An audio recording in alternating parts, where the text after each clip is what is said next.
अच्छा जी, पिछली क्लास में हमने नेमिंग का कॉन्सेप्ट जो है वो किया था, नेमिंग ऑफ ऑर्गेनिक कंपाउंड। आज का जो हमारा टॉपिक है वो है आइसोमर्स।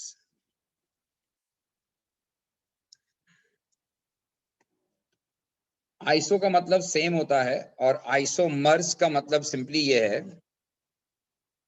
कि आइसोमर्स वो होते हैं हैविंग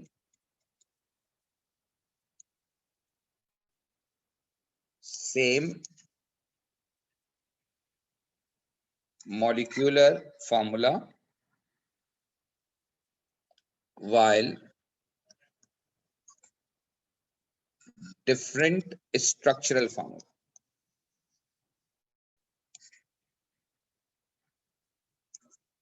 डिफरेंट स्ट्रक्चरल फॉर्म। अच्छा, ये जो मैंने आपको डेफिनेशन बताई है आइसोमर्स की, ये आप ओ लेवल से पढ़कर आए कि वो कंपाउंड जिनके मॉलिक्यूलर फार्मूला सेम हो लेकिन उनके स्ट्रक्चरल फार्मूलाज डिफर करें, हम उन्हें आइसोमर्स कहते हैं। अच्छा, अब जो चीज आपने ओ लेवल में नहीं पढ़ी वो ये है कि आइसोमर्स को हम डिवाइड करते हैं into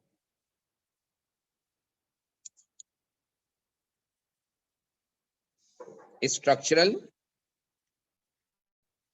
and stereoisomers.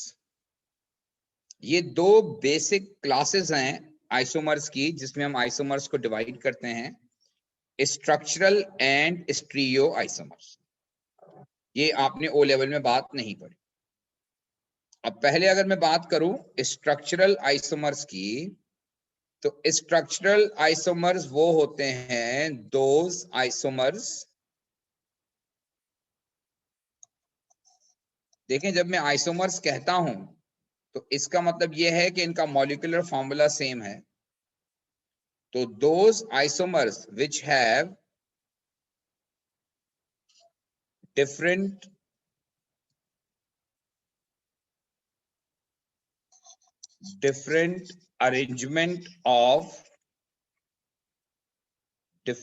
arrangement of atoms or group of atoms, those isomers which have different arrangement of atoms or group of atoms are known as isomers.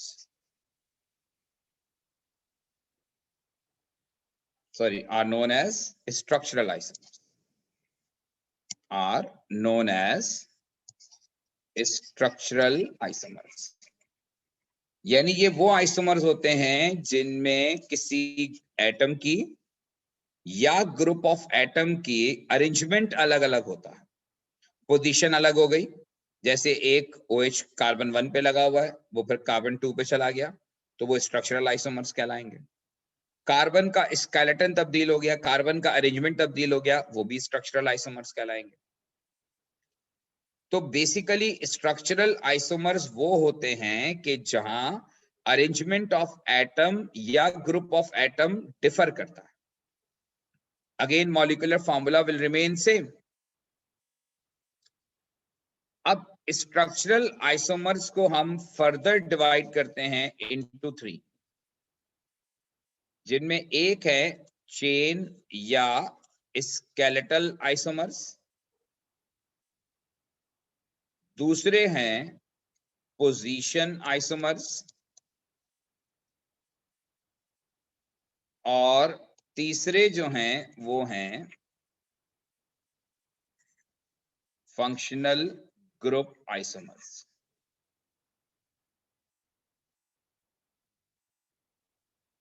Chain isomers, position isomers and functional group isomers.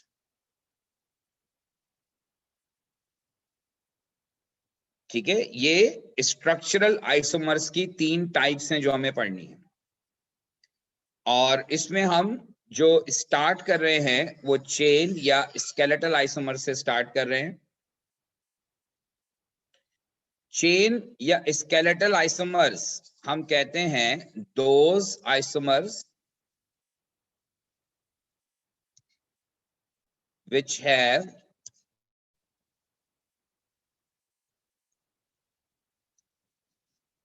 different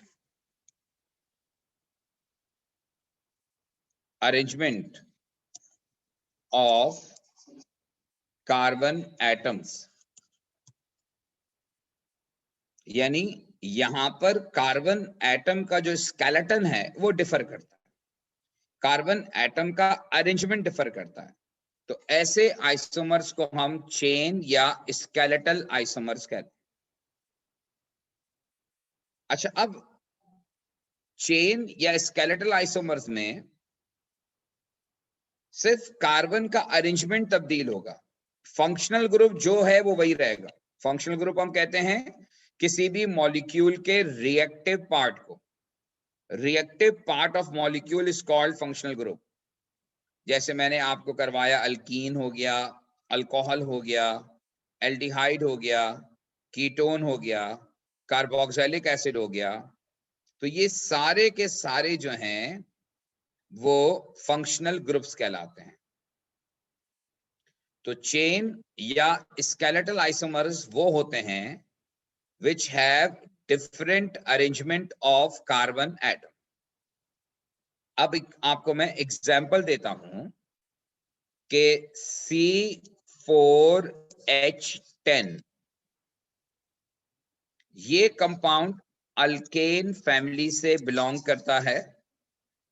और आपको कैसे पता चला कि ये alkane family से belong करता है? तो उसका आइडिया ये है कि इसका जनरल फॉर्मूला है CnH2n+2। आपको पता है कि अल्केन का जो जनरल फॉर्मूला है वो CnH2n+2 होता है। तो C4H10 अल्केन फैमिली से बिलोंग करता है।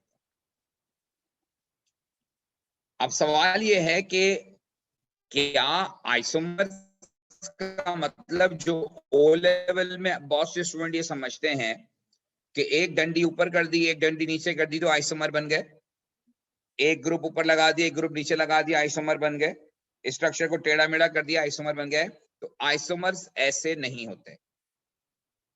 आइसोमर्स जो हैं उसमें याद रखिएगा एक और इंपॉर्टेंट बात जो मैं बताऊं आपको आइसोमर्स की, कि आइसोमर्स हमेशा जो एक दूसरे के होते हैं उनके नाम एक दूसरे से मुख्तलिफ होना जरूरी है।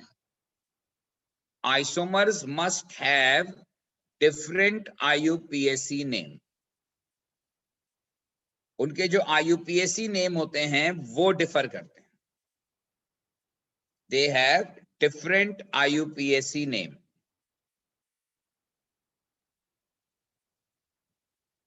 यानी कि नाम अलग होने चाहिए, शक्लन अलग नहीं हो। अब आप आइसोमर कैसे ड्रॉ करेंगे? अगर आपसे कहते हैं कि जी C4H10 के आप पॉसिबल आइसोमर्स बताएं कितने बनेंगे और कौन कौन से बनेंगे, पेपर 2 में ड्रॉ करने के लिए भी आ सकता है, और पेपर 1 में ये सवाल हो सकता है कि how many isomers are possible with this formula. उसमें सिर्फ नंबर आपको बताना होता है।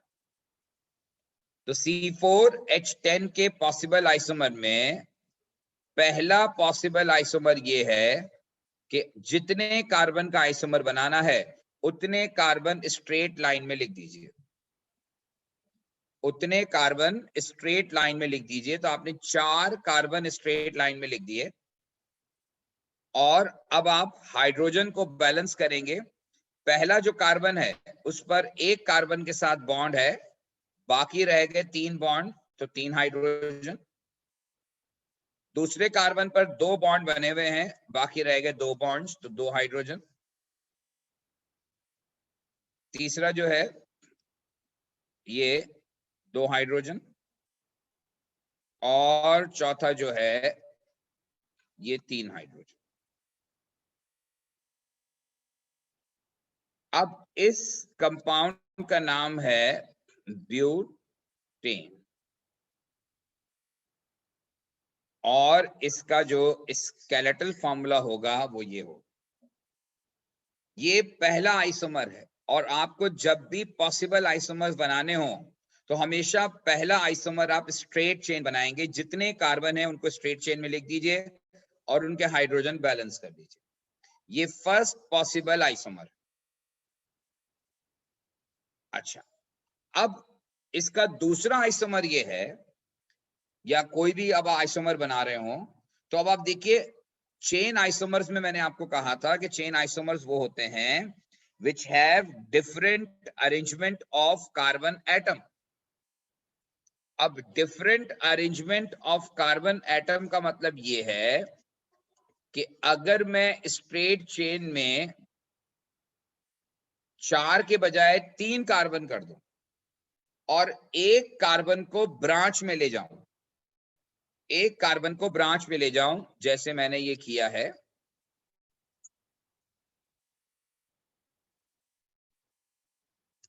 और मैंने इस कार्बन को ब्रांच में लगा दिया। अब आप मुझे बताइए इस कंपाउंड का नाम क्या होगा। याद रहे कि आइसोमर्स के लिए जरूरी है कि उनके आईयूपीएसी नेम डिफर करने चाहिए।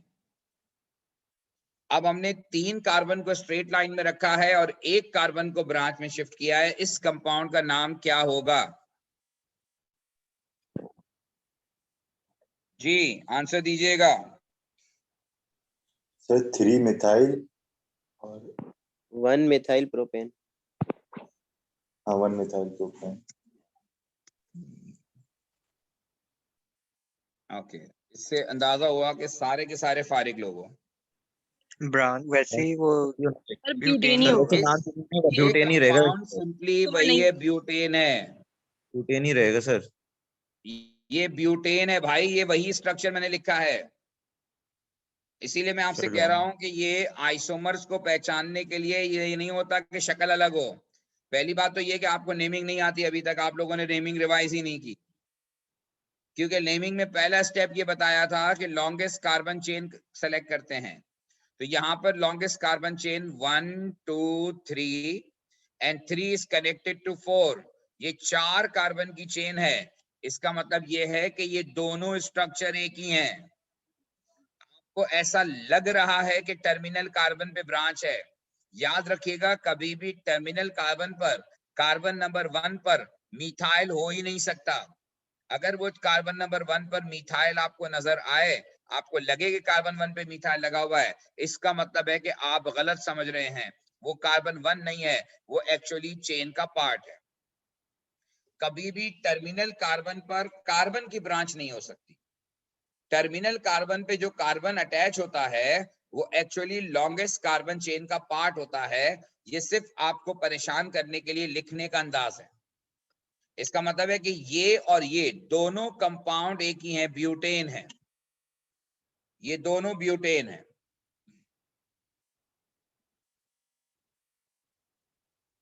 अब अगला जो कंपाउंड है जो इसका आइसोमर हो सकता है वो ये है कि आप 3 कार्बन को स्ट्रेट लाइन में रखें और एक कार्बन को ब्रांच में ले जाएं जैसे मैंने कहा था, लेकिन ब्रांच कभी भी टर्मिनल कार्बन पे नहीं लगाएंगे। कार्बन की ब्रांच, क्योंकि जब आप कार्बन की ब्रांच टर्मिनल कार्बन पे लगाते हैं तो टर्मिनल कार्बन पर लगाने के बाद जो है वो लॉन्गेस्ट कार्बन चेन का पार्ट बन जाती है। टर्मिनल कार्बन पर ब्रांच लगाने के बाद वो लॉन्गेस्ट कार्बन चेन का पार्ट बन जाती है। तो आप टर्मिनल कार्बन दोनों को छोड़कर दरमियान वाले कार्बन पर ब्रांच लगाएंगे CH3 की, और फिर बाकी के हाइड्रोजन आप बैलेंस कर लेंगे। इस कार्बन पे 3 बॉन्ड बने हुए हैं, लिहाजा एक हाइड्रोजन आएगा और इस कंपाउंड का नाम होगा 2 मिथाइल प्रोपेन, और ये कंपाउंड ब्यूटेन का सेकंड आइसोमर है।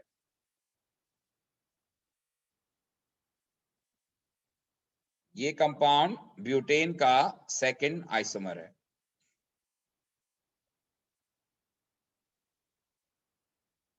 तो इसका मतलब है कि ब्यूटेन के ये दो पॉसिबल आइसोमर्स हैं और ये इसका स्केलेटल फॉर्मूला है। इसके अलावा आप ब्यूटेन का कोई और आइसोमर नहीं बना सकते, 4 कार्बन का कोई और आइसोमर नहीं बना सकते। इसका मतलब है कि टोटल नंबर ऑफ आइसोमर्स जो C4H10 के बन सकते हैं वो ये 2 हैं, और ये दोनों आइसोमर्स एक दूसरे के चेन या स्केलेटल आइसोमर्स कहलाएंगे, क्योंकि इन दोनों में कार्बन स्केलेटन का डिफरेंस है। इन दोनों में कार्बन स्केलेटन का डिफरेंस है।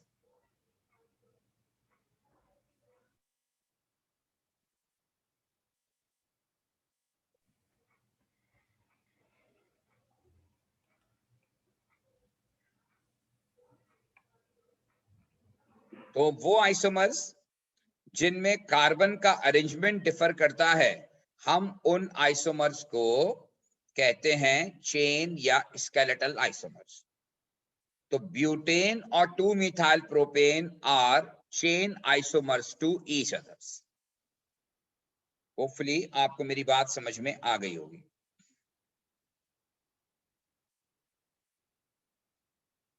जी,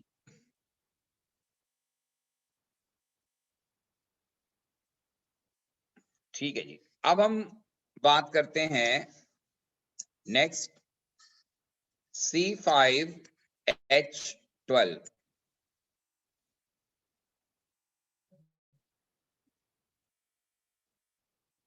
C5H12 जो है, C5H12 जो है ये अल्केन फैमिली का मेंबर है अगेन, क्योंकि ये CnH2n+2 को फॉलो कर रहा है।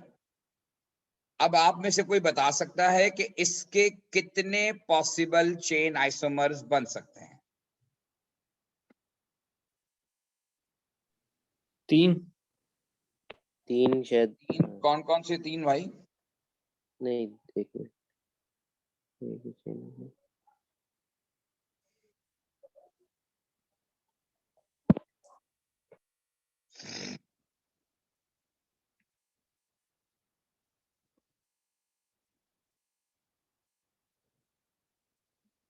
अच्छा जी, अब C5H12 के अगर पॉसिबल आइसोमर्स की हम बात करें, तो जैसे मैंने कहा कि पहला पॉसिबल आइसोमर हमेशा स्ट्रेट चेन होता है।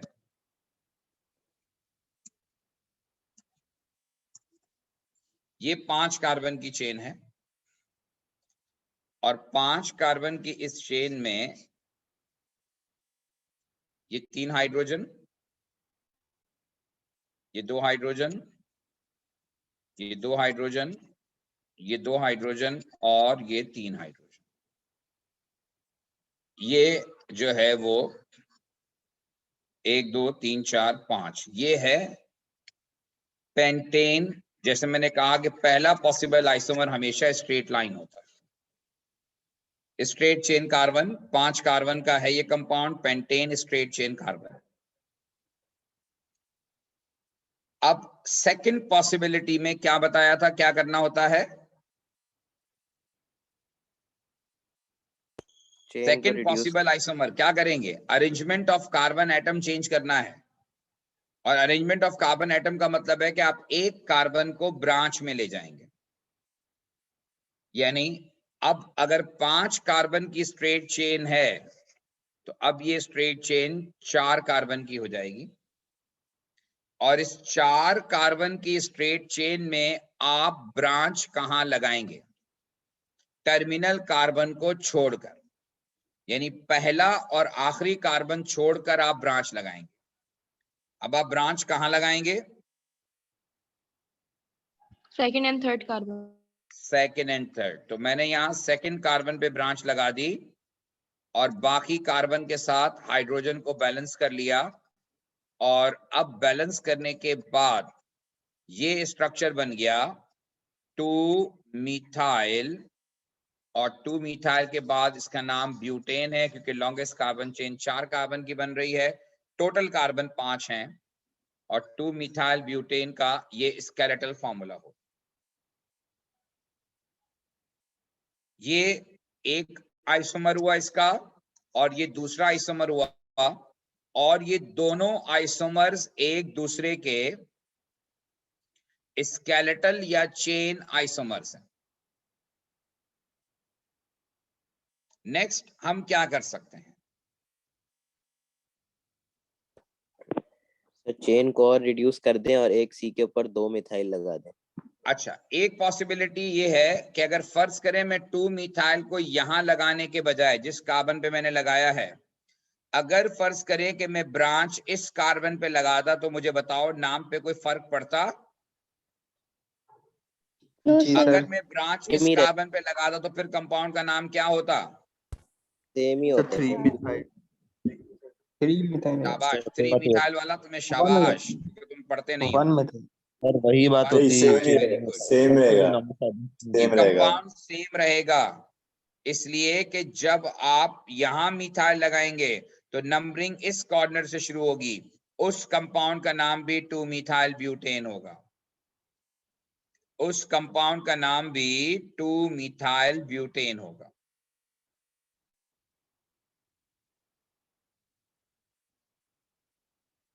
तो इसका मतलब ये हुआ कि CH3 को इस कार्बन पे लाने से मसला हल नहीं होगा, और टर्मिनल कार्बन पे वैसे भी नहीं लगा सकते। इसका मतलब है कि ये एक ही पॉसिबिलिटी है कि आपने 2 मिथाइल ब्यूटेन बनाया, अब ये मजीद डिस्प्लेस नहीं हो सकता।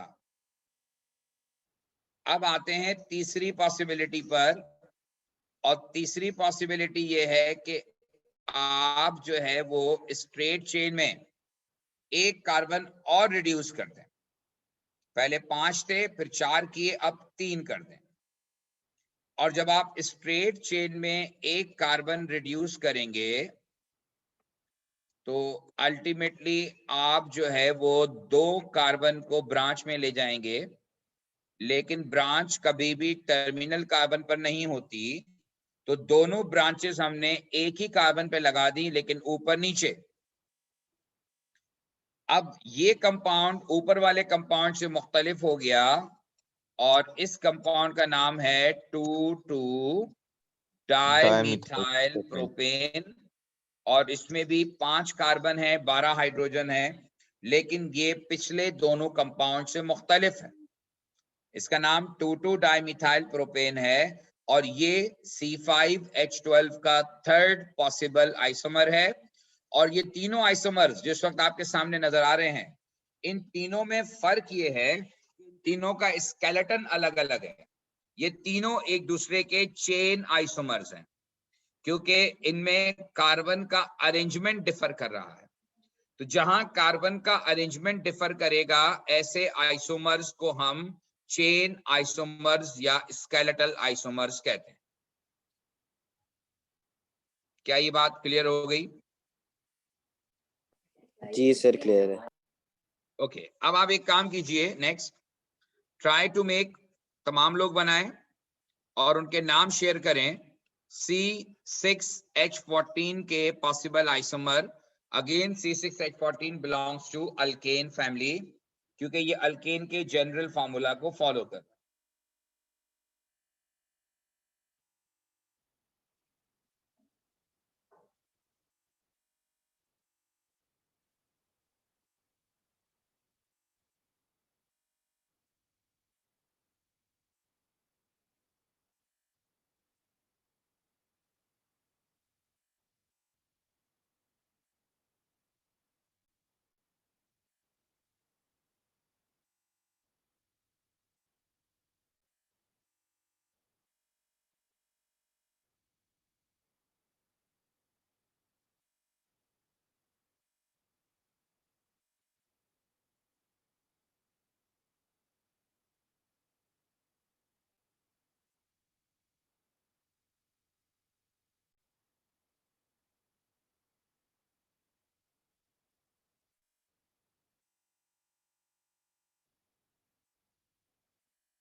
अच्छा जी, तो अब C6H14 के पॉसिबल आइसोमर्स जो बन सकते हैं, 4 बन रहे हैं सर।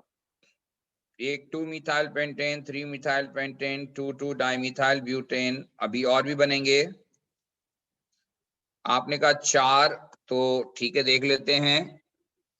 पहला possible isomer straight chain isomer, और 6 कार्बन स्ट्रेट चेन में, और फिर हर कार्बन के साथ हाइड्रोजन को हमने बैलेंस कर लिया, और हाइड्रोजन को बैलेंस करने के बाद ये कंपाउंड जो बना, ये 6 कार्बन का स्ट्रेट चेन हेक्सेन, ये आइसोमर नंबर 1 है।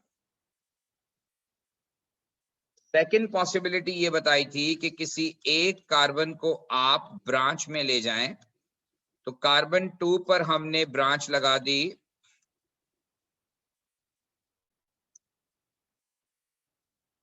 और कार्बन 2 पर ब्रांच लगाने के बाद 2-मिथाइल और 5 कार्बन की चेन है, और ये 2-मिथाइल पेंटेन होगा। 2-मिथाइल पेंटेन इस कंपाउंड का नाम होगा, क्योंकि हमने 5 कार्बन स्ट्रेट चेन में लिए और एक कार्बन को हमने ब्रांच में शिफ्ट कर दिया। ये आइसोमर नंबर 2 है। Isomer number 3,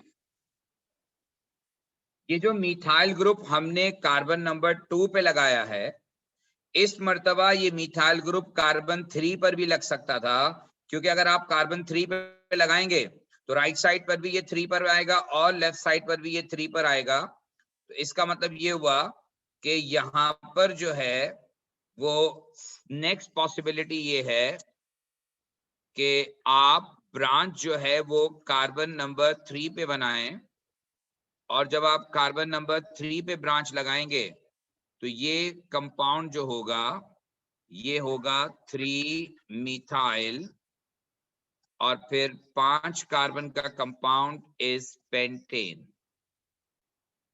sir 5 methyl possibilities हैं, पेंटेन मैंने इस कर दिया। कंपाउंड का नाम होगा। अच्छा, अब ये बताइए कि अगर मैं ब्रांच यहां से इधर लगाता इस जगह पर, तो कंपाउंड का नाम क्या होता? अगर मैं ब्रांच यहां लगाता जहां कर्सर मूव कर रहा है, 2-मिथाइल पेंटेन ही होता सर। ये 2-मिथाइल पेंटेन ही होता, जो कि हम यहाँ ऑलरेडी बना चुके हैं। इसका मतलब है कि आप मिथाइल यहां लगाएं या इस कार्बन पे लगाएं, दोनों केसेस में कोई फर्क नहीं है, दोनों 2-मिथाइल ही हैं, और ये 3-मिथाइल पेंटेन हो गया। अब अगली पॉसिबिलिटी ये है कि आपने जो है वो एक कार्बन पर 2 ब्रांचेस करनी है। तो अगर आप एक कार्बन पर 2 ब्रांचेस कर दें, यानी कि एक की जगह अब आप जो है वो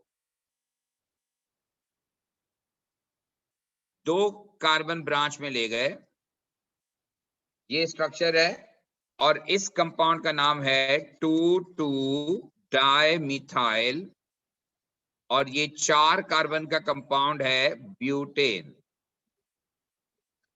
2,2-डाइमिथाइल ब्यूटेन इसका नाम है। और इसी में एक पॉसिबिलिटी और है कि आप 4 कार्बन स्ट्रेट लाइन में रखें, लेकिन ब्रांचेस आप अलग अलग कार्बन पे बनाएं। ब्रांचेस आप अलग अलग कार्बन पे बनाएं, तो ये कंपाउंड जो है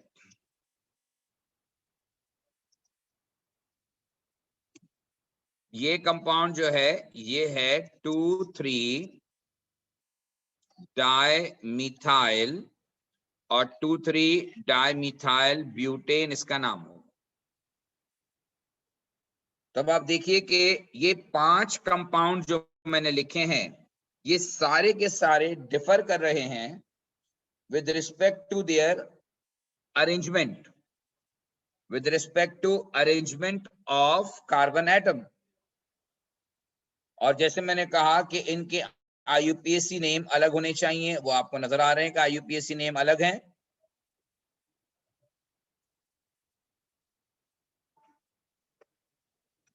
सर मैंने आपको सेम भेजे थे अभी थोड़ी देर पहले ही। बड़ी मेहरबानी आपकी। अच्छा जी, तो ये तो हो गए। अब आपने अभी नहीं, लेकिन अगली क्लास में मुझे बताना है बनाकर कि C7H16 के आपने कितने पॉसिबल आइसोमर्स बनाए। C7H16 के पॉसिबल आइसोमर्स, ये भी अल्केन फैमिली का मेंबर है। तो चेन आइसोमर्स या स्केलेटल आइसोमर्स वो होते हैं कि जहां अरेंजमेंट ऑफ कार्बन चेंज होता है। तो जहां कार्बन का अरेंजमेंट डिफर करेगा वो आइसोमर्स चेन आइसोमर्स होंगे। तो अब तक मैंने आपको जितनी एग्जांपल्स दी हैं सारी की सारी चेन आइसोमर्स की एग्जांपल्स। अब नेक्स्ट हम मूव करते हैं सेकंड टाइप पर, और ये सेकंड टाइप जो थी ये थी पोजीशन आइसोमर्स। अब पोजीशन आइसोमर्स क्या होते हैं? पोजीशन, जैसा कि लफ्ज खुद बता रहा है कि it is something related to position. तो पोजीशन आइसोमर्स हम कहते हैं those isomers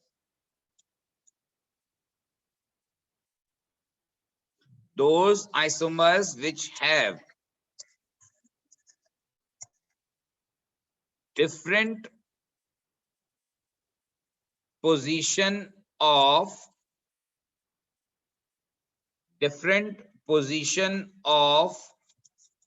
functional group, which have different position of functional group। यानी कि यहां पर फंक्शनल ग्रुप की पोजीशन डिफर करती है। फंक्शनल ग्रुप एक ही होगा लेकिन उसकी पोजीशन अलग अलग होगी। कार्बन स्केलेटन भी सेम होगा, कार्बन का अरेंजमेंट भी सेम होगा, लेकिन उनकी पोजीशन अलग अलग होगी। ऐसे आइसोमर्स को हम कहते हैं position isomers. So they have different position of functional group, so they are known to be position isomers to each other।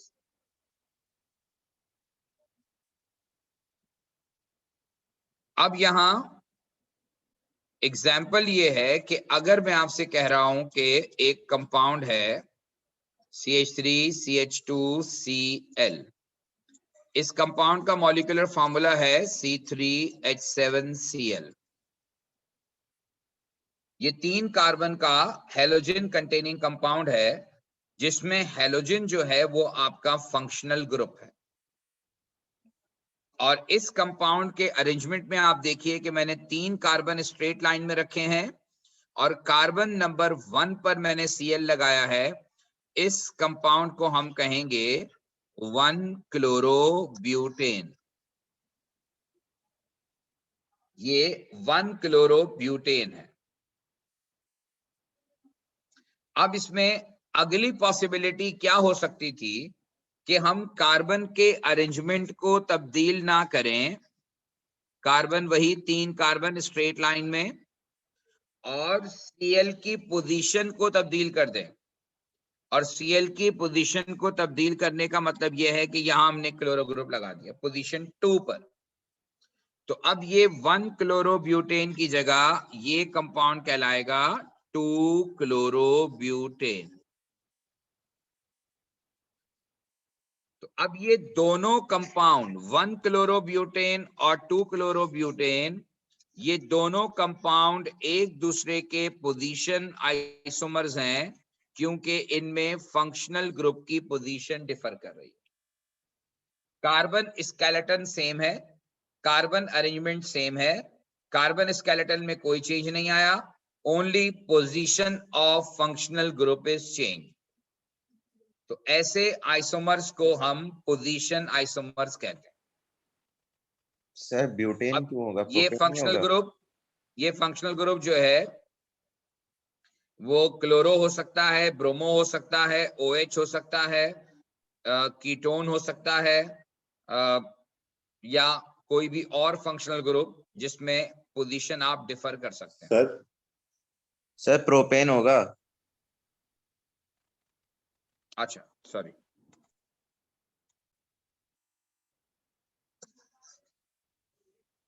तो ये 1 क्लोरोप्रोपेन है और ये 2 क्लोरोप्रोपेन। तो ये दोनों एक दूसरे के पोजीशन आइसोमर्स। अच्छा, अब एक क्वेश्चन में लिख रहा हूं कि सवाल ये है कि how many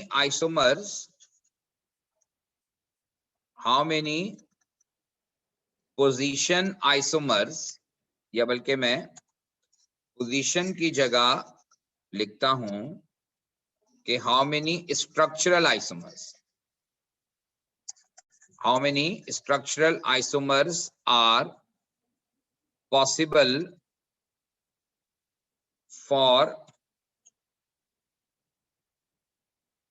straight chain alcohol having 5 carbon atoms.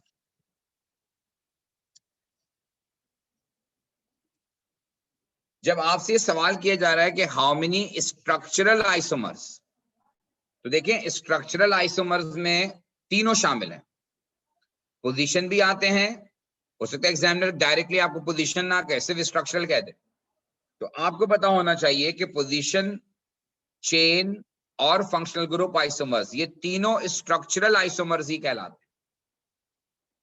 तो बहरहाल अब यहां पर आपको इस क्वेश्चन का आंसर करना है कि how many structural isomers are possible for straight chain alcohol.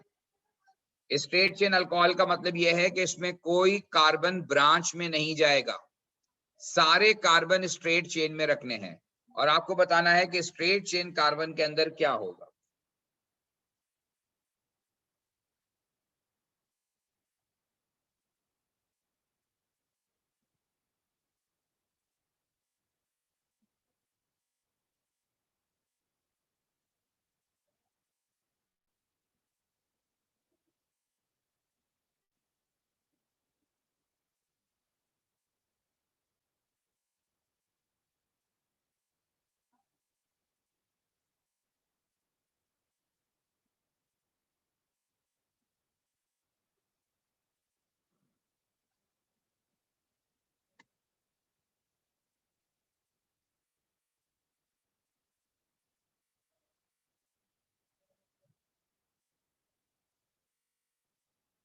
अब इस क्वेश्चन का आंसर जो है कि how many structural isomers are possible for straight chain alcohol having 5 carbon atoms. तो अगर स्ट्रेट चेन अल्कोहल है 5 कार्बन एटम का मतलब ये है कि हमने 5 कार्बन अगर स्ट्रेट लाइन में बना दिए। अब अल्कोहल का मतलब ये है कि OH होना चाहिए। अब आप सोचिए कि आप OH कहां कहां लगा सकते हैं। अगर आप OH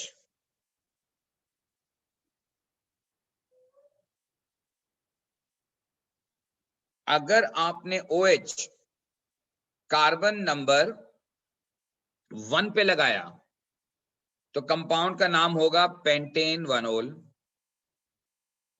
अगर आपने OH कार्बन नंबर 2 पे लगाया तो कंपाउंड का नाम होगा पेंटेन 2-ओल। और अगर आपने कार्बन 3 पर OH लगाया तो कंपाउंड का नाम होगा पेंटेन 3-ओल। इसका मतलब यह है कि स्ट्रेट चेन अल्कोहल जो है वो 3 पॉसिबल आइसोमर्स बना सकता है कि जिसमें आप सिंपली OH की पोजीशन को तब्दील कर रहे हैं। तो यहां पर जो बनेंगे वो पेंटेन 1-ओल, उसके बाद पेंटेन 2-ओल, और इसके बाद पेंटेन 3-ओल। ये 3 पॉसिबल आइसोमर्स हैं जो बनेंगे यहां पर। और इसमें अगर आप देखें ये टर्मिनल कार्बन यहां से काउंट करेंगे तो ये 1 होगा, और यहां से काउंट करेंगे तो ये भी 1 होगा। इसका मतलब है आप OH पहले कार्बन पे लगाएं या आखिरी कार्बन पे लगाएं, वो 1-ओल ही कंसीडर होगा। इसी तरह से यहां से कार्बन 2 और यहां से कार्बन 2 ये दोनों भी आइडेंटिकल हैं। आप यहां से कार्बन 2 पे OH लगाएं तब भी ये पेंटेन 2 ओल होगा, और अगर आप यहां से कार्बन 2 पे OH लगाएं तो ये भी पेंटेन 2 ओल होगा, और दरमियान वाला कार्बन जो है वो पेंटेन 3 ओल है। तो पेंटेन 1 ओल, पेंटेन 2 ओल और पेंटेन 3 ओल, ये हमारा 3 कार्बन का कंपाउंड है। तो ये 3 पॉसिबल आइसोमर्स बनेंगे अगर हम स्ट्रेट चेन अल्कोहल की बात करें। डेफिनेटली अगर यहाँ पे स्ट्रेट चेन नहीं होता तो फिर हम इसके अंदर जो है कार्बन की ब्रांचेस वगैरह भी करते और फिर वो और कॉम्प्लिकेटेड हो जाता। बहरहाल जी, ये एक क्वेश्चन अगर कोई प्रॉब्लम है इसमें तो पूछ लीजिए।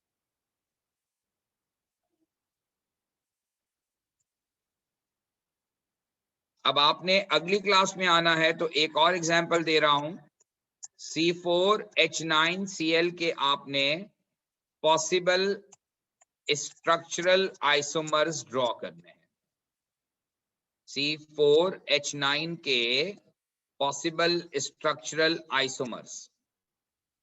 स्ट्रक्चरल आइसोमर्स का मतलब ये है कि इसमें चेन और पोजीशन दोनों इंक्लूडेड है।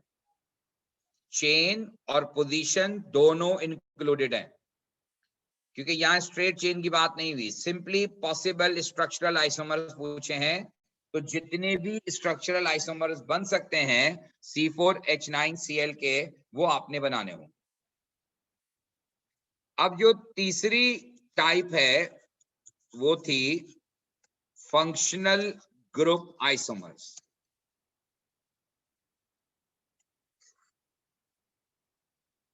अच्छा, फंक्शनल ग्रुप आइसोमर्स वो होते हैं जिनमें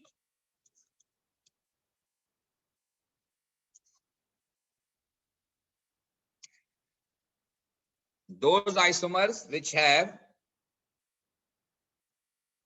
different functional group। अच्छा, अब अगर ये आइसोमर्स हैं तो इनका molecular formula of course same होगा, ठीक है, आइसोमर्स का मॉलिक्यूलर फार्मूला सेम होगा, लेकिन ये वो आइसोमर्स होते हैं which have different functional group. यानी यहां पर फंक्शनल ग्रुप आइडेंटिकल नहीं होता। So those isomers which have different functional groups are known to be functional group isomers. Are known to be functional group isomers. तो वो isomers जिनमें functional group differ करेगा उन आइसोमर्स को हम फंक्शनल ग्रुप आइसोमर्स कहते हैं। और आपको मैं बताऊं कि जो फंक्शनल ग्रुप आइसोमर्स होते हैं वो आमतौर पर एल्डिहाइड और कीटोन फैमिली के जो मेंबर्स होते हैं कि जिनका मॉलिक्यूलर फार्मूला सेम होता है, ये एक दूसरे के फंक्शनल ग्रुप आइसोमर्स होते हैं। एल्डिहाइड और कीटोन मैंने पिछली क्लास में आपको नेमिंग में बताया था। अब जैसे आप देखिए C3H6O, ये एक मॉलिक्यूलर फार्मूला है, और ये एल्डिहाइड और कीटोन का जो जनरल फार्मूला होता है वो CnH2nO होता है। ये इसका जनरल फार्मूला है। जैसे अल्केन का आपने पढ़ा या अल्कीन का पढ़ा है ओ लेवल में, इसी तरह से एल्डिहाइड और कीटोन का जो जनरल फार्मूला होता है वो CnH2nO होता है। अब यहां पर एल्डिहाइड के केस में 3 कार्बन का एल्डिहाइड, तो ये है 3 कार्बन का एल्डिहाइड, और इस कंपाउंड का नाम है प्रोपेनॉल। एल्डिहाइड मैं आपको बता चुका हूं, CHO ग्रुप को एल्डिहाइड कहते हैं। एल्डिहाइड में वैसे कार्बोनाइल ग्रुप होता है, और कार्बोनाइल ग्रुप के साथ एक हाइड्रोजन डायरेक्टली कनेक्टेड होता है। कार्बोनाइल ग्रुप के साथ एक हाइड्रोजन डायरेक्टली कनेक्टेड होता है, इसे हम प्रोपेनॉल कह रहे हैं इस कंपाउंड को। और इसी का दूसरा जो आइसोमर पॉसिबल है वो ये है CH3COCH3। दोनों का मॉलिक्यूलर फार्मूला सेम है, लेकिन दोनों का फंक्शनल ग्रुप डिफर कर रहा है। पहले वाले केस में फंक्शनल ग्रुप एल्डिहाइड है, जबकि दूसरे वाले में फंक्शनल ग्रुप CO। CO का मतलब कीटोन है, और इस कंपाउंड का नाम जो है वो है प्रोपेनॉन। तो अब आप देख सकते हैं कि ये दोनों कंपाउंड सेम मॉलिक्यूलर फार्मूला को ऑब्जर्व कर रहे हैं। दोनों का मॉलिक्यूलर फार्मूला सेम है, लेकिन दोनों का फंक्शनल ग्रुप एक दूसरे से मुख्तलिफ है। एक एल्डिहाइड है और एक कीटोन है। तो ऐसे आइसोमर्स जहां पर फंक्शनल ग्रुप एक दूसरे से मुख्तलिफ हों, हम उन आइसोमर्स को फंक्शनल ग्रुप आइसोमर्स कहते हैं। और एक क्लियर बात मैंने आपको बता दी कि एल्डिहाइड और कीटोन्स हमेशा एक दूसरे के फंक्शनल ग्रुप आइसोमर्स होते हैं, subject to same number of carbon atom. ठीक है, क्योंकि मॉलिक्यूलर फॉर्मूला सेम होना जरूरी होता है आइसोमर्स के लिए।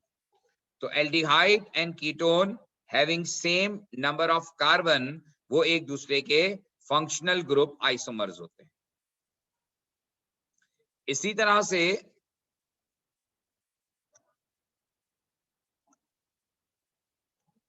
Carboxylic acid and ester,